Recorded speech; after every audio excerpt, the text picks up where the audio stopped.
결정적으로 기여한 것이 저는 세 가지 장면이 있다고 생각합니다. 세 가지요? 첫째로는 윤상현 의원이 전광훈 목사에게 가서 머리를 조아렸던 장면. 많은 방송에서 그것이 화면으로 보도가 됐습니다. 그다음에 김민전 의원이 굉장히 시대착오적으로 백골단을 국회 소통관에 불러 올렸던 장면. 예. 그리고 마지막으로는 권영세 비대위원장이 최근에 그 12월 4일 새벽에 있었던 계엄 해제 표결에 참여한 것은 성급했던 것이 아니냐 이렇게 말했던 장면입니다. 이 세 가지를 보면서 적어도 계엄에 관해서만큼은 이것이 도저히 올바른 일이라고 볼 수 없고 허용될 수 없는 일이라고 생각하는 중도는 예. 지금 국민의힘과의 심리적 거리가 다시 멀어지고 있는 것입니다. 그러면은 이 부분을 매우 심각하게 보고 지금의 이 지지율이 앞으로는 더 벌어질 가능성도 있습니다. 왜냐하면 이제 급변침을 하기가 국민의힘 입장에서는 굉장히 어려울 거예요. 그리고 이렇다 할 어떤 논거나 이런 것들 만들어내지 못했고 그 과정에서 전광훈 세력이라고 하는 사람들, 그다음에 뭐 대한애국당, 그러니까 극우파들로 구성되어 있었던 사람들이 지금 사실 국민의힘 안에 주류로 지금 올라온 상황이거든요. 이거를 과연 어떻게 하느냐에 따라서 저는 중도층 표심이 훨씬 더 벌어질 수도 있다라고 생각을 합니다. 헌법재판소는 단심이기 때문에 그 단심 결정에 대해서 수용할 수밖에 없는 그런 상황입니다. 그 결과에 대해서는 저희 당으로서는 수용할 수밖에 없다라는 말씀을 드립니다.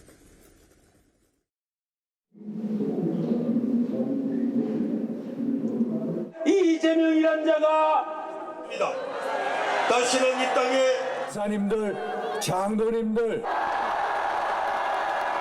대덕구청 전쟁은 하나님께 속한 것입니다. 여러분, 하나님께서 승리케 하실 것입니다. 새로운 대한민국을 만들어 주실 것입니다. 요즘 보면 여당인 국민의힘 내부의 윤석열 대통령 또는 탄핵 심판 상황을 바라보는 시각이 조금씩 엇갈리고 있습니다. 앞서서 권성동 원내대표는 헌재의 판단 이거 수용해야 된다. 어떤 원칙적인 입장을 밝혔죠. 그러나 그에 앞서 주말 동안 있었던 집회 장동혁 의원의 얘기 방금 들어보셨죠. 굉장히 강경한 목소리도 여전히 좀 있습니다. 약간 뭔가 혼재되어 있는 상황인데요.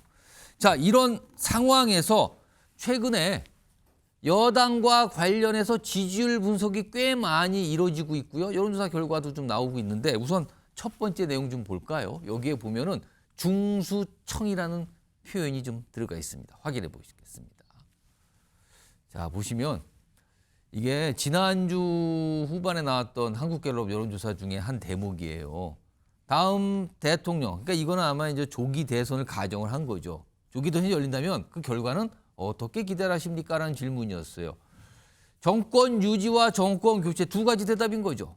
근데 여기 보시면 정권 교체가 53, 정권 유지가 37, 요 정도 비율이 나타났어요. 그런데 가만히 보시면요.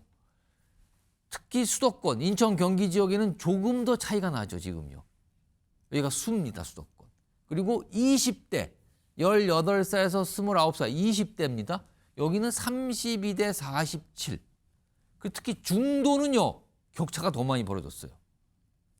그러니까 격차가 벌어진 상황으로 조금 보게 되면은 중도, 수도권, 청년 세대가 조금 여당인 국민의힘 입장에서는 불리한 얘기들을 하고 있다는 거죠. 그래서 중수청이 지금 뭔가 여당 입장에서는 흔들리고 있는 거냐 이런 분석이 나옵니다.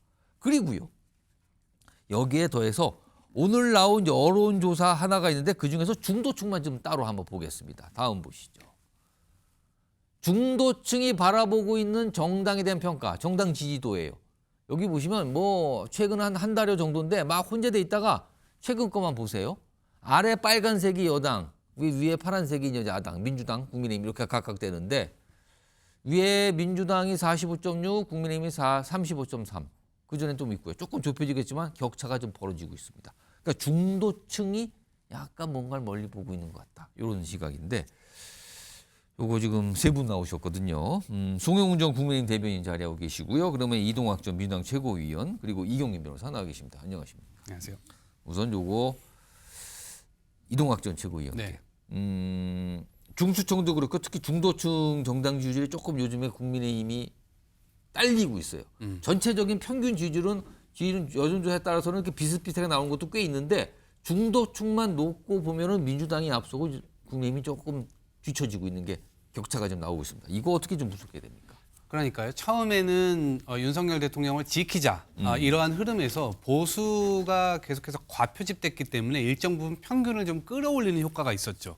그런데 그걸 보고 제가 뭐라고 했냐면 국민의힘은 그 지지율에 취하면 사약을 먹는 것과 똑같을 것이다. 예. 그리고 반면에 민주당은 지지율이 좀 약하게 나왔기 때문에 이것을 잘못 생각해서 쓴 약으로 쳐야만 몸에 도움이 될 것이다. 이렇게 얘기를 했습니다. 그런데 이 탄핵 심판을 지켜보는 과정에서 윤석열 대통령이 무슨 회심의 카드가 있었던 것처럼 이렇게 예. 사람들이 믿었지만 실제로는 그런 카드가 전혀 나오질 않았죠.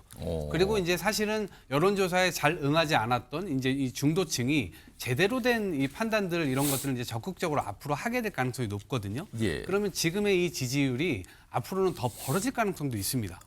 왜냐하면 이제 급변침을 하기가 국민의힘 입장에서는 굉장히 어려울 거예요. 그리고 이렇다 할 어떤 논거나 이런 것들을 만들어내지 못했고 그 과정에서 전광훈 세력이라고 하는 사람들, 그다음에 뭐 대한애국당, 그러니까 극우파들로 구성되어 있었던 사람들이 지금 사실 국민의힘 안에 주류로 지금 올라온 상황이거든요. 이거를 과연 어떻게 하느냐에 따라서 저는 중도층 표심이 훨씬 더 벌어질 수도 있다라고 생각을 합니다.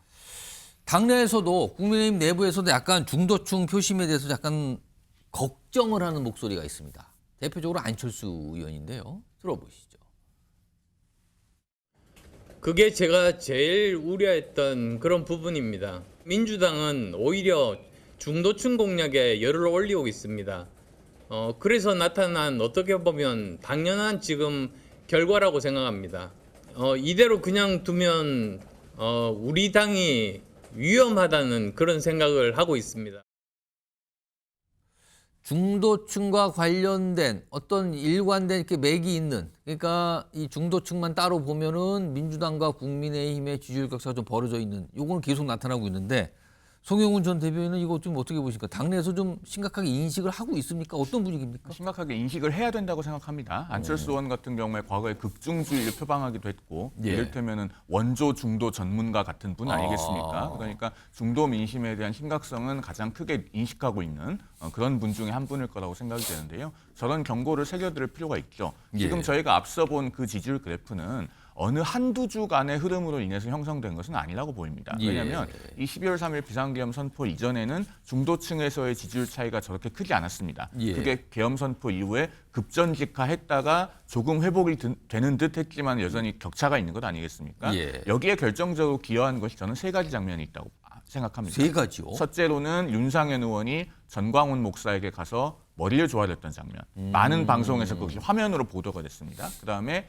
김민전 의원이 굉장히 시대착오적으로 백골단을 국회 소통관에 불러 올렸던 장면. 예. 그리고 마지막으로는 권영세 비대위원장이 최근에 그 12월 4일 새벽에 있었던 계엄 해제 표결에 참여한 것은 성급했던 것이 아니냐 이렇게 말했던 장면입니다. 이 세 가지를 보면서 적어도 계엄에 관해서만큼은 이것이 도저히 올바른 일이라고 볼 수 없고 허용될 수 없는 일이라고 생각하는 중도는 예. 지금 국민의힘과의 심리적 거리가 다시 멀어지고 있는 것입니다. 그러면은 이 부분을 매우 심각하게 보고 계엄에 대한 평가만큼은 정확하고 온전하게 내릴 수 있도록 해야 됩니다. 만약에 그것을 현재의 지도부가 하기 부담스럽다면 예. 이 역할을 다른 사람에게 맡기는 것도 방법입니다. 정당이라고 하는 것은 그 정치 집단에 대한 인식은 결국은 사람을 보고 형성되는 것이거든요. 그러면은 가장 그 당에 관해서 대표성을 갖고 있는 인물이 누구냐를 보고 이미지를 형성하는 겁니다. 예. 스스로 말을 바꾸기가 어렵다면은 앞으로 만약에 탄핵 심판에서 결론이 나온 다음에 예. 조기 대선이 발생하게 된다면